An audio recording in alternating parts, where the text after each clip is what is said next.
Long before Columbus, long before the world believed the great Western Ocean could be crossed, there were others. In an age of myth and legend, when the edges of the map dissolved into sea monsters and endless ice, one culture dared to sail into the unknown. These were the Norsemen, the Vikings.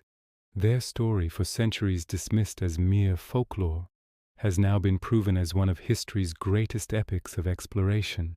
This is the true story of how Vikings discovered America 1,000 years ago. Our journey begins not on the high seas, but in the flickering candlelight of a medieval scriptorium. Here, preserved on brittle parchment, are the Icelandic sagas. Two in particular, the saga of Eric the Red and the saga of the Greenlanders, tell a remarkable tale. They speak of a land far to the west of Greenland, a place of towering forests, salmon-filled rivers, and wild grapes so plentiful that the Norsemen named it Vinland, the land of wine. For centuries, historians read these tales as heroic fiction, the embellished dreams of a seafaring people. But what if they were more than just stories? What if they were a historical record, a forgotten chapter of human history waiting to be rediscovered? The sagas detail the voyages of legendary figures like Leif Erikson, son of Eric the Red. They paint a vivid picture of a family of explorers who pushed the boundaries of their known world, driven by a thirst for new lands, resources, and glory. The texts describe a series of expeditions, a multi-generational effort to settle this new world. The Vikings were masters of the sea. Their longships were technological marvels, built with overlapping oak planks, a shallow draft, and a single massive square sail. These vessels were light, flexible, and astonishingly seaworthy, capable of navigating both the treacherous open ocean and shallow inland rivers. Preparing for a voyage across the North Atlantic was a monumental undertaking. Entire communities would work together. Blacksmiths forged iron rivets and tools, their hammers ringing out a rhythm of creation and departure. Shipbuilders shaped timber with practiced hands, their knowledge passed down through generations. Women prepared dried fish, salted meats, and skyr, a protein-rich fermented milk product that could sustain a crew for months. These were not voyages of desperation, they were meticulously planned expeditions. As the longship pulled away from the familiar shores of Greenland, its dragon-headed prow pointing west into a sea of fog and ice, the crew faced a world of immense danger and breathtaking beauty. They navigated using the sun, the stars, and the flight patterns of seabirds. They endured monstrous waves that threatened to splinter their ship and freezing winds that cut to the bone. They would have witnessed the ethereal dance of the northern lights, a celestial guidepost in the endless dark, a sign from their gods that they were on the right path.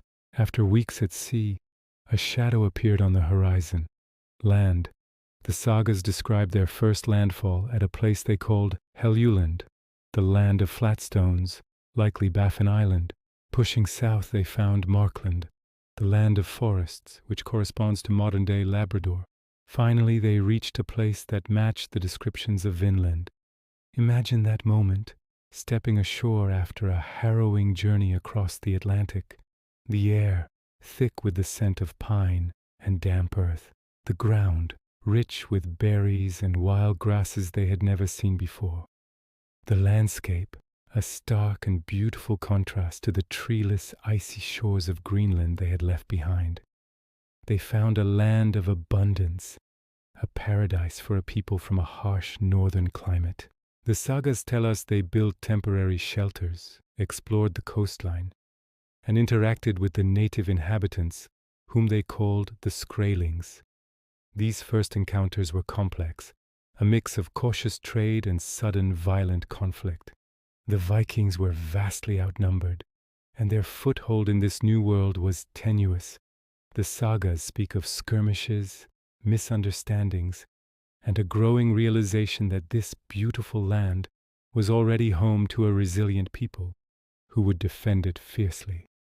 For nearly 1,000 years, the story of Vinland remained confined to the pages of the sagas. It was a legend, a tantalizing what-if in the annals of history.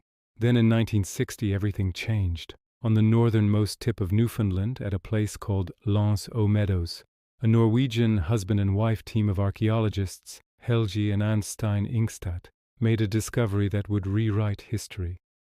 Guided by the geographical descriptions in the sagas, they began to excavate a series of low, grass-covered mounds near the coastline.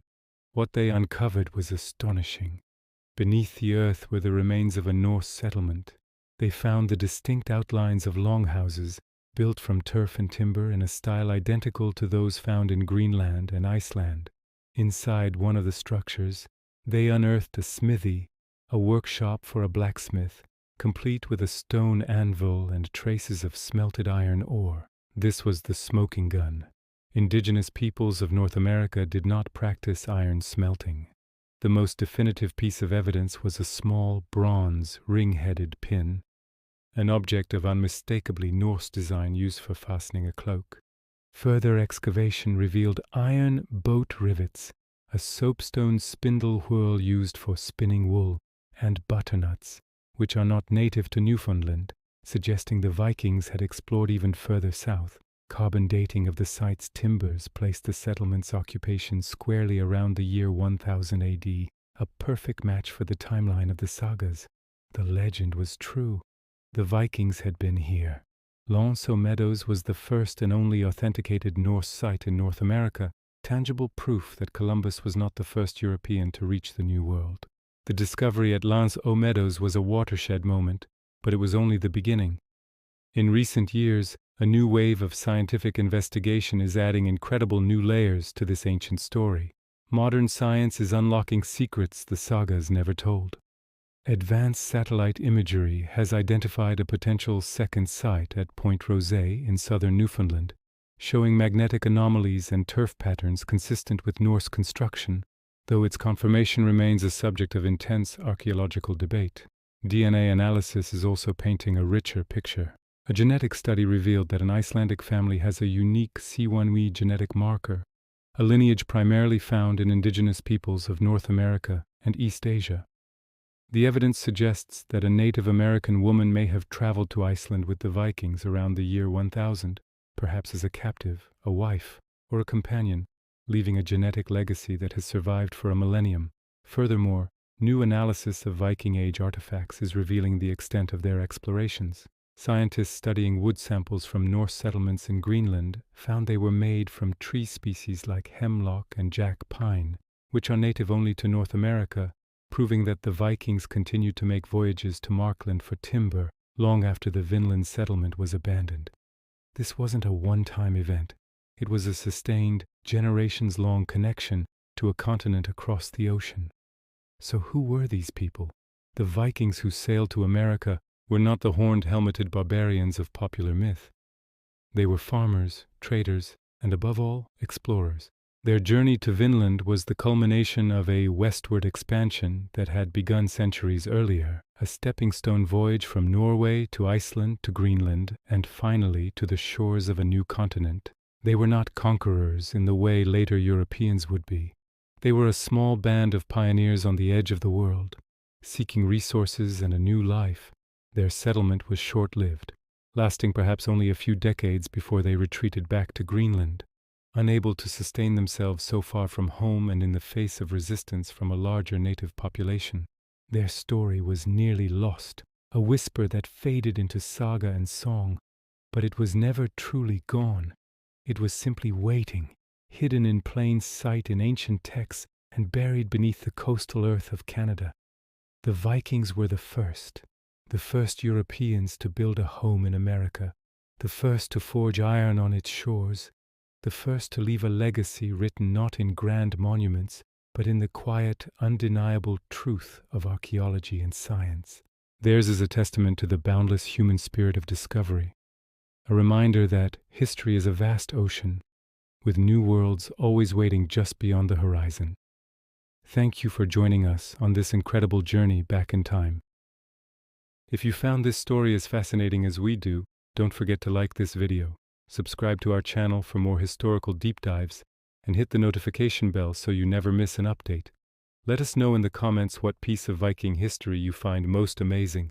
Until next time, keep exploring.